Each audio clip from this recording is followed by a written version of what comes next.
compartir un mensaje para motivarles a seguir adelante en la visión, que es muy importante. Porque hoy hablaba con los hermanos de Paraje y les decía yo que es muy importante no perder esta visión del propósito por el cual fuimos llamados. Y quiero empezar este mensaje comentándoles lo siguiente. En el mundo podemos observar que las cosas se les dan usos múltiples. Se les dan usos múltiples a las cosas, pero no porque hayan sido diseñadas para eso, sino porque se le dan. Así somos, ¿verdad? Les damos usos múltiples a las cosas. ¿Cuántos de ustedes tienen una mesa o una silla en la cual cayó una toalla, cayó una camisa, cayó una playera, cayó esto, y al rato quitan la silla? ¡Hey, mi silla donde van las camisas! ¿A cuánto les ha pasado? ¿Verdad? Les damos usos múltiples a las cosas y en ocasiones se vuelven parte de un uso para el cual no fue diseñado. Un ejemplo de esto son los celulares. Hoy en día la mayoría de jóvenes o aún niños, cuando piden sus celulares o los escogen en base a la calidad de la cámara o la capacidad de memoria interna para el juego que quieren disfrutar. Pero la realidad que aunque le dan usos múltiples al celular, fue diseñado con un propósito original. ¿Sí o no? Les puedo apostar que ya ni se acuerdan para qué eran los celulares.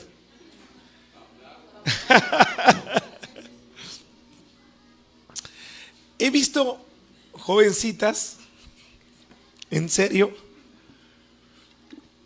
que una vez me dijeron: es que a mí el celular me gusta largo y que su cristal esté completamente oscuro. Es que hay unos que no están muy oscuros. Güey, ¿qué tiene que ver?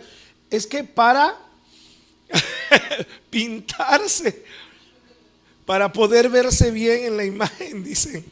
O sea, lo usan como espejo. Miren que desde acá se ve cuando se ríen, sonríen y dicen: es que es verdad. En serio. Ya no sabía dónde poner tantos accesorios. Puse una banquita a un lado de la alacena.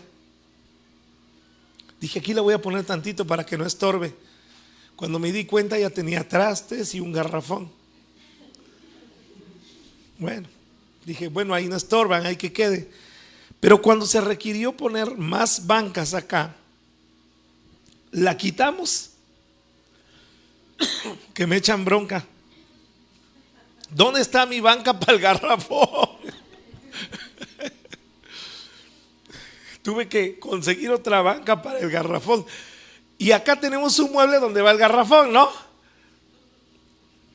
Así somos nosotros los seres humanos.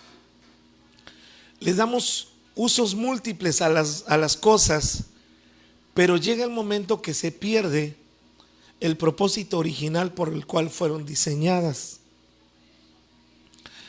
A la iglesia muchas veces le ha sucedido lo mismo. Cuando Jesucristo fundó la iglesia, la fundó con un propósito original. Desafortunadamente en el camino la iglesia se ha distraído. La iglesia ha perdido el propósito por el cual fue diseñada. Y entonces hoy en día encontramos congregaciones tan afanadas en el cómo se ven arregladas las congregaciones. No es malo el dejar de lujo una congregación. El problema es cuando se pierde el propósito y se le da más énfasis en que se vea bien. No sé si me explico. comienzan a salir infinidad de doctrinas. Las iglesias se vuelven centros de espectáculo. Los cristianos confunden para qué es la iglesia y piensan que es para pasarla bonito. Se pierde el propósito original. Y acuérdense que la iglesia, cuando Jesús la fundó con el propósito de restaurar el plan original que Él tenía para esta tierra. Cuando Jesucristo traspasó los cielos y vino aquí a la tierra, es porque Él venía a buscar y a salvar lo que se había perdido. Pero Él dejó un cuerpo ministerial que se encargara de seguir avanzando ese propósito. Pero nos hemos perdido en el camino. Hay muchos congregantes que piensan que lo importante es la posición, el ministerio, el nombramiento. Piensan que el objetivo es tener un púlpito de calidad, cuando el mejor púlpito está allá afuera en la calle para restaurar ese plan original. La gente busca a Jesús porque quiere ser feliz y que le vaya bien. Y aunque es parte de las bendiciones al buscar de Dios, al buscar de Jesús, tú fuiste llamado para cumplir ese propósito original de restaurar su obra.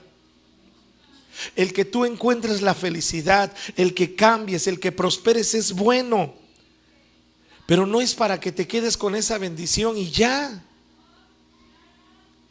sino para que des a conocer las virtudes de aquel que nos llamó de las tinieblas a su luz admirable.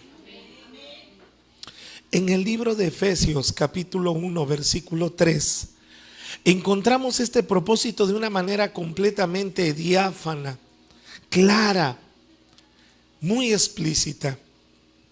Y leemos lo siguiente en esta carta. Vamos a ver qué dice Efesios capítulo 1 versículo 3. Dice: bendito sea el Dios y Padre de nuestro Señor Jesucristo, que nos bendijo con toda bendición espiritual en los lugares celestiales en Cristo, según nos escogió en Él. Según nos escogió en Él, ¿cuándo? Antes de la fundación del mundo. Antes de que el mundo fuera creado, Dios ya tenía un propósito específico. Amén. Dios ya tenía un propósito específico antes de que el mundo fuera fundado. Es como cuando una persona dice a su pareja: ¿sabes qué? Queremos la casa de nuestros sueños, pero todavía no tienen el terreno ni nada, pero ya comenzaron a planear. Y entonces comienzan a trabajar arduamente en ese proyecto y de repente juntan un dinero, compran el terreno y ya cuando tienen el terreno comienzan a diseñar cómo quieren la casa. Pero el propósito se gestó en ellos antes. ¿Sí me estoy explicando? Dios en su eternidad, en su eternidad, en su soberanía, Él dijo: yo quiero un propósito específico. ¿Y cuál era su propósito? Vamos a seguir leyendo. Verso 3 una vez más. Bendito sea el Dios y Padre de nuestro Señor Jesucristo, que nos bendijo con toda bendición espiritual en los lugares celestiales en Cristo, según nos escogió en Él antes de la fundación del mundo, para que fuésemos santos y sin mancha delante de Él. 5. En amor, habiéndonos predestinado, prorizo, preparar de antemano con anticipación, planear con anticipación, habiéndonos predestinado para ser adoptados, ¿qué? Hijos suyos según hijos suyos por medio de Jesucristo, según el puro afecto de su voluntad, para alabanza de la gloria de su gracia, con la cual nos hizo aceptos en el amado. Dios en su eternidad dijo: quiero tener una familia, anhelo tener una familia de hijos que me reconozcan como su Dios, su Señor, su todo, que me den la gloria, hijos que se parezcan a mí. Ese era el anhelo precioso de Dios. Ese es el propósito glorioso de Dios para las edades. Pero aquí vienen muchas cosas que son importantes tomar en cuenta. Cuando Dios nos creó, dejó plasmada, oiga bien, en nuestras vidas ese propósito. Yo siempre le he dicho a la gente, por eso seamos honestos. Hermanas, es bien bonito dar a luz un niño, ¿verdad? No duele nada, ¿eh? Además vi a Monza así diciendo. Es bien bonito traer la barriguita meses, ya no poder ni moverte aquí, ¿verdad? Hermanos, vean que es bien bonito comprar basura. Sí, los pañales carísimos, ¿y para qué los tiren? Antes se acostumbraban los de tela y sus plastiquitos, ¿verdad? Pero también era una paliza para las mamás estar lavando esos trapitos. Hoy en día las personas grandes de regalo te dan a tus pañales que terminan funcionando para otra cosa menos para lo que era. Y aunque tengan dibujitos y lo que hicieron es para la basura. Y verdad que comienza el niño a crecer y es un poquito complicado cuando se poposea, y más que ya le estás dando su verdurita bien sabrosa. ¿Verdad que se batalla? Se batalla terrible, ¿sí o no? Y la pregunta es, si todos los jóvenes saben lo complicado, lo doloroso, la responsabilidad tan grande que es tener hijos, ¿por qué razón los jóvenes quieren seguir teniendo hijos? Porque cuando fuimos creados, el Creador dejó su esencia para que pudiéramos comprender su voluntad. Que así como Él en su soberana eternidad dijo: quiero tener una familia, así le sucede a los hombres y a las mujeres cuando se conocen, se quedan mirando y ya el hombre le dice: ¿quieres ser mi tlacuachuda? Pues yo sí. ¿Y tú quieres ser mi tlacuachudo? Sí. Y se flechan y inmediatamente dicen: oye, ¿no te gustaría que tuviéramos tlacuachudito? No, pues sí. Y entonces, pero ¿cómo puede ser posible que tienen esa intención de tener hijos? Aunque es complicado, aunque se gasta, aunque es difícil, ¿cómo sucede? Y yo me he topado en consejería con muchos jóvenes que yo jamás tendré hijos, y ahorita ahí los veo con su bendy. La verdad, porque así como el Creador depositó en nosotros esa esencia para que pudiéramos entender su propósito. Yo les he contado mucho acerca de un joven que cuando le comencé a predicar el evangelio, él me respondió y me dijo: mira, el día que Dios me llame a juicio, le voy a decir: mira, Dios, yo no quería existir, ¿para qué me creaste? Digo: ¿a eso le vas a decir? Sí, pero su esposa estaba a punto de dar a luz, estaba a días, y ya le habían hecho un ultrasonido y ya me había testificado que era una niña. Y entonces yo le dije: oye, que el día de mañana tu niña te diga: papá, yo no quería nacer, ¿por qué me trajiste al mundo? ¿Qué le ibas a contestar? No, pues yo le iba a decir a mi hija: es que tú eres el fruto del amor de tu mamá y mío. Le digo: pues eso mismo te va a responder Dios. ¿Por qué me creaste? Por amor. Porque quería tener una familia. Amén. Por eso lo leemos ahí con toda claridad.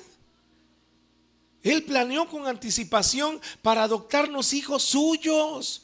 Dios, su propósito es tener una familia que lo ame, que lo adore, que lo glorifique. Pero acá viene otro detalle importante que se les ha explicado, pero esto casi no ha salido en transmisión y es necesario que lo recordemos. Pregunta: ¿a quién le gusta ser amado a la fuerza? ¿A quién? A nadie. Entonces, cuando Dios iba a crear a esos hijos, Él quería que lo amaran por voluntad propia y no que fueran forzados a amarlo.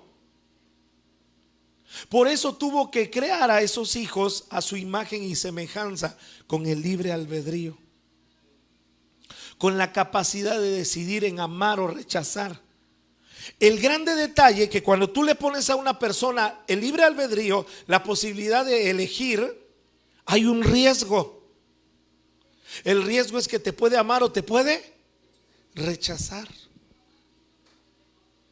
Pero eso es necesario si tú quieres saber que alguien te ama de verdad. Tiene que tener la habilidad para poder tomar una decisión. Y entonces todos leemos en Génesis capítulo 1 verso 26 que Dios hizo al hombre a su imagen y semejanza. Somos imagen y semejanza de Dios. Imagen porque nos parecemos a Él. Somos seres tripartitos, así como Él es una triunidad, nosotros igual. ¿En qué somos semejantes a Él? En que pensamos, sentimos y decidimos. Tenemos raciocinio, sentimientos y voluntad. A eso se le conoce como el libre albedrío.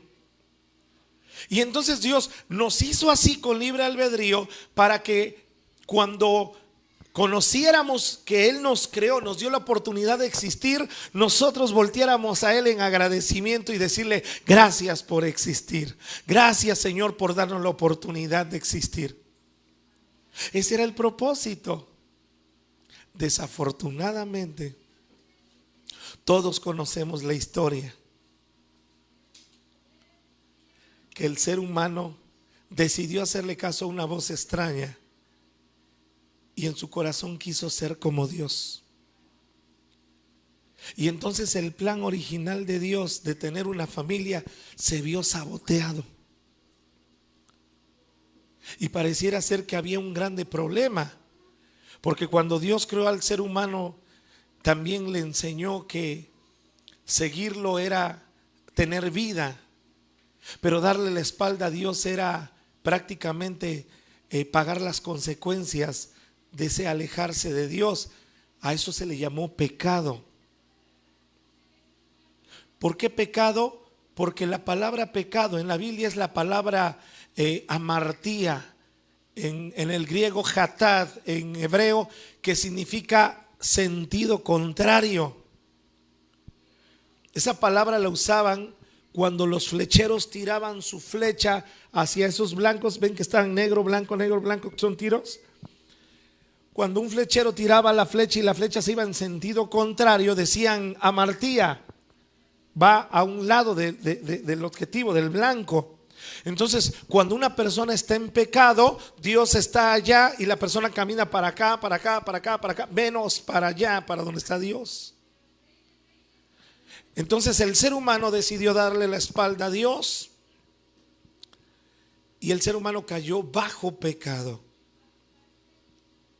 Cayó en la desgracia de ese cáncer llamado pecado. Es una condición que existe en el ser humano terrible, que lo esclaviza, que lo denigra, que lo destruye.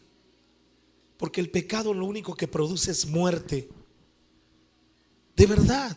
Y el adversario de nuestras vidas, el adversario de Dios, todavía se burla del ser humano, hermanos. Porque ¿sabías tú que para pecar y destruirte tienes que pagar?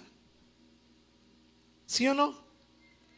Se paga para pecar, se paga para destruirse. En serio. Sin embargo, Dios te dice: voltea a mí, y es gratuito el buscarme. Y desafortunadamente el ser humano no lo hizo. Como Dios ya había sentenciado que el alejarse de Él era un juicio terrible, el ser humano estaba condenado. Y entonces, para poder solucionar ese problema, Dios tuvo que hacer algo maravilloso. Porque si Él había dicho que la paga del pecado era muerte, y todos habían pecado y estaban destituidos de su gloria, ¿cómo le iba a hacer Dios para salvar al ser humano sin faltar a su palabra? ¿Me estoy explicando? O sea, Dios dijo, la paga del pecado es muerte, y el ser humano pecó y el ser humano tenía que morir eternamente. La palabra muerte no es aniquilación, eso es un gran error. La palabra muerte es la palabra griega thanatos, que significa separación. Cuando hablamos de muerte física, el cuerpo se entierra y se sale el espíritu y el alma del cuerpo, hay una separación. Cuando hablamos de muerte espiritual, es que el ser humano no tiene comunión con Dios, está separado. Entonces muerte se refiere a separación. Entonces cuando Dios dice que iba a haber una muerte espiritual, quiere decir que el ser humano iba a quedar separado eternamente de Dios, en un juicio terrible y eterno. Y si Dios lo había dicho, tenía que cumplirlo. Y el adversario de nuestras vidas se gozaba y se alegraba diciendo, le arruinó el plan a Dios, le sabotea su plan original a Dios. Se reía y se burlaba. Ahora no va a haber manera de salvar al ser humano. Pero Dios, en su preciosa sabiduría, dijo, sé cómo voy a salvar al ser humano. Y lo hizo de una manera preciosa, hermanos. Hoy esta historia, bueno, ustedes se las he contado muchas veces. Hoy en los bautismos la conté, pero a los que están viendo la transmisión y no la han visto, la van a escuchar, esta ilustración que nos enseña cómo fue que Dios, sin faltar a su palabra de que la paga del pecado es muerte y Dios tenía que cumplir y mandar al ser humano una eternidad sin Él, ¿cómo le hizo para salvar al ser humano sin faltar a su palabra? Lo hizo de la siguiente forma. Había dos hombres que eran amigos desde el kinder, la primaria, la secundaria, la preparatoria, el bachillerato, y eran amigos íntimos, se amaban mucho. Y entonces ellos hicieron un acuerdo, un pacto entre amigos. Dijeron, amigo, el día que tú necesites algo, yo voy a estar ahí para ayudarte. Y el otro le dice, pues yo también voy a estar ahí para ayudarte. Se abrazaron, lo prometieron y hicieron ese acuerdo. Por malas decisiones, uno de ellos se volvió un delincuente, el otro, por decisiones acertadas, se volvió un juez. Y una ocasión el juez, estando en el estrado, ejerciendo su tarea de juez, con su birrete, su toga, su martillo, le pasan un expediente. Y al ver el expediente y ver el nombre del acusado, dice, ¿cómo? Y levanta la cara y ve a alguien garrapiento, amarrado con las esposas, encadenado, caminando sin esperanza. Lo ve caminando y dice, mi amigo, al que yo prometí ayudarlo. Y el hombre sin esperanza, sin aliento ya, a la hora que llega y levanta la cara, ve al juez que es su amigo. Y entonces le nace una luz de esperanza y dice, mi amigo prometió ayudarme, mi amigo dijo que cuando yo me viera en problemas me iba a ayudar, estoy seguro que me va a sacar de este problema. Y le nació esa esperanza. Pero el juez, al ver las evidencias, se daba cuenta que todo lo enjuiciaba porque era culpable verdaderamente, y como juez no podía corromperse. Entonces en ese momento dice, ya tengo la sentencia. Y el otro, mi amigo me va a ayudar, mi amigo prometió ayudarme. Dice el juez, yo lo declaro. Dice el otro, me va a ayudarme, culpable. Pero ¿cómo? Si mi amigo dijo que me iba a ayudar cuando yo más necesitara, ¿por qué me declara culpable? Y las sentencias son tantos miles de pesos. No puede ser. Estoy hundido, estoy sin esperanza. No puedo pagar tanto. En ese momento los verdugos vienen, lo apresan, lo agarran y se lo van a llevar, cuando se oye una voz desde el estrado que el juez exclama y grita: ¡un momento! Y todos voltean a ver al juez. Y el juez dice: espérense. Como juez, mi responsabilidad, mi obligación es declararlo culpable, porque las evidencias así lo acusan. No hay otra forma de nombrarlo inocente, porque verdaderamente es culpable.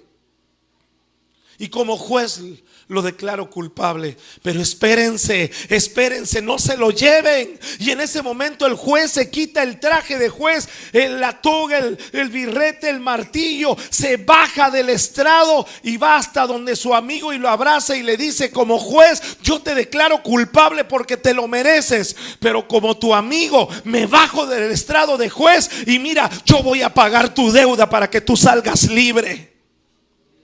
Esa es la historia de amor más grande contada, hermanos.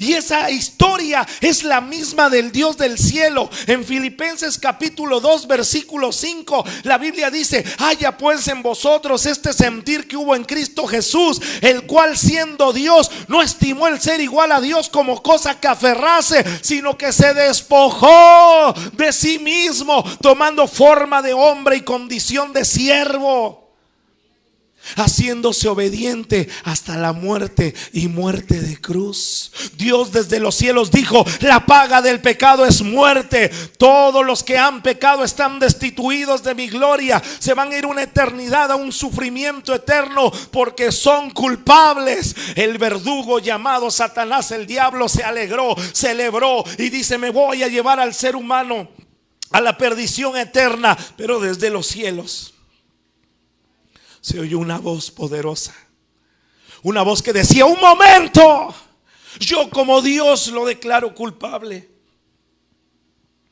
pero ahora voy a dejar mi traje de Dios, voy a dejar mi traje de juez y voy a bajar desde los cielos a la tierra y voy a pagar esa deuda por el ser humano. ¿Cuánto le dan una ofrenda de palmas al Dios del cielo? Aleluya, y a su nombre. Oh, gloria a Dios. Y entonces Jesucristo baja del cielo para él ser el pago, para rescatar lo que se había perdido. Pero esta buena noticia tiene que ser divulgada. Esta buena noticia tiene que ser compartida. Y para eso Dios dejó a la iglesia. Para eso dejó la iglesia, para que la iglesia presentara a Jesús, para que la iglesia llevara este mensaje de salvación, que hay alguien que traspasó los cielos por amor, para cambiar la vida de la persona que está denigrada por el pecado. Tú puedes cambiar. Tú puedes ser diferente. Tu vida puede tomar un giro distinto. Tú no necesitas vivir hundido en el alcohol, en la droga. Tú no puedes estar hundido en la prostitución ni en el homosexualismo. Tú no puedes estar hundido en los pleitos, en las iras. Tú no puedes estar hundido en los divorcios. Tú no puedes estar hundido en la miseria. Dios te dice: te amo y quiero hacer una nueva criatura de ti. Quiero hacer una nueva creación que glorifique mi nombre. Aleluya. Dios quiere cambiar tu vida. Dios quiere hacerte algo maravilloso. Dice la Biblia que el que está en Cristo nueva criatura es. Las cosas viejas pasaron, he aquí todas son hechas nuevas. Hay esperanza en Jesús. Él puede transformar la vida más miserable en una vida con propósito, en una vida, hermano, completamente diferente. Y cada uno de los que están acá pueden testificar el pasado que tenían y lo que Dios ha hecho en la persona. Y nuestra responsabilidad, el propósito original es ese: llevar este mensaje, que la gente sepa que Jesús le ama, que la gente sepa, hermanos, esta obra preciosa que Jesús hizo. Dice la palabra de Dios en la primera carta de Pedro, capítulo 2, versículo 9. Dice lo siguiente, pongan atención.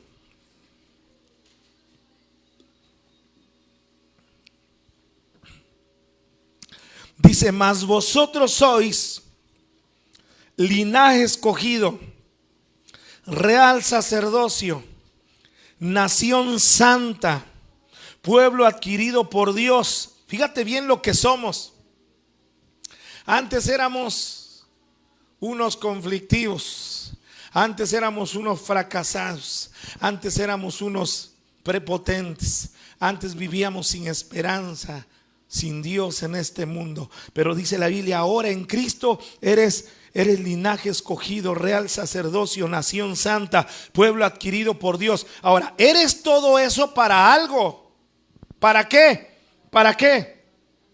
Para que anunciéis las virtudes de aquel que os llamó de las tinieblas. Lo que Dios quiere, hermano, es que usted se vuelva un portador de este mensaje. Ese es el propósito original de la iglesia. Muchas ocasiones las congregaciones se han vestido, se han confundido. En las congregaciones pareciera ser que se vuelven pasarelas de moda. A ver quién viene mejor vestido. Las congregaciones se vuelven, hermano, centros recreativos. Ay, voy a ver a mis hermanos, a mis amiguis. Las congregaciones en ocasiones da tristeza, pero se vuelven lugares para tratar de concertar una cita. No. La iglesia es un lugar donde la persona va a conocer quién es Jesús, qué hizo por él y cómo se puede relacionar con Jesús. ¿Para qué? Para que después de conocerlo él también se vuelva un portador de este precioso mensaje. De lo contrario, la iglesia podrá tener muchos usos, pero perderá su propósito original: ser esa lámpara que alumbre en medio de esta tiniebla que el mundo, en la cual el mundo está inmerso. No puedes tú quedarte con este mensaje y no compartirlo. No puedes tú decir que eres cristiano si no testificas las virtudes de Jesús. Ahora quizá preguntes: entonces, ¿debo de predicar a Jesús? Hay dos formas de predicar a Jesús. Una es con la voz y otra es con tu testimonio. ¿Cuántos alaban a Dios? Tu testimonio grita quién es Jesús.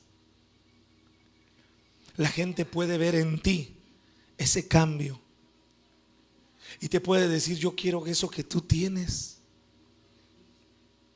Hoy fue maravilloso meter en las aguas del bautismo a un hombre atado por la drogadicción, que ahora está restaurado, que ahora está cambiado y que ahora le está predicando el evangelio de Jesús a la gente. Hoy fue maravilloso verlo a ese hombre con tanto amor por Jesús. Y eso es lo que Dios quiere. Podemos, hermanos, congregarnos en este lugar, tener actividades, tener mensajes bonitos y sentirnos bien. Puedes salir de esta reunión diciendo: ay, estuvo bien bonito el mensaje. O decir: ay, este mensaje estuvo bueno para fulano, qué bueno que le dio el pastor duro. Pero el propósito original es que tú seas preparado para ser un obrero, un guerrero de la palabra, que pueda llevar a Jesús a aquel que vive sin esperanza. el profeta Isaías dijo: heme aquí, envíame a mí. Así lo gritó Isaías. Y te voy a decir algo triste, pero Dios está buscando. Dios está buscando personas que sean portadores de este mensaje. Porque ¿cómo puede ser posible que hay personas que no saben que es cristiano ni en su trabajo? Que su testimonio no revela que conoces a Jesús. ¿Cómo puede ser que hay personas que, lejos de llevar a Jesús, mejor se conforman a la vida del mundo? ¿Cómo puede haber cristianos que se rían de los albures, de las malas palabras, que se confundan con la gente que no conoce de Dios, cuando hemos sido llamados a marcar esa diferencia? Yo te dejo en el corazón este consejo, este mensaje, esta reflexión. Tu propósito es restaurar el plan original de Dios. Que la gente sepa quién es Jesús, que la gente sepa qué hizo por él y que la gente sepa cómo se puede relacionar con Jesús. ¿Cuántos quieren ser esas personas? Ponte sobre tus pies, dale una ofrenda de palmas a Dios. Señor Jesús,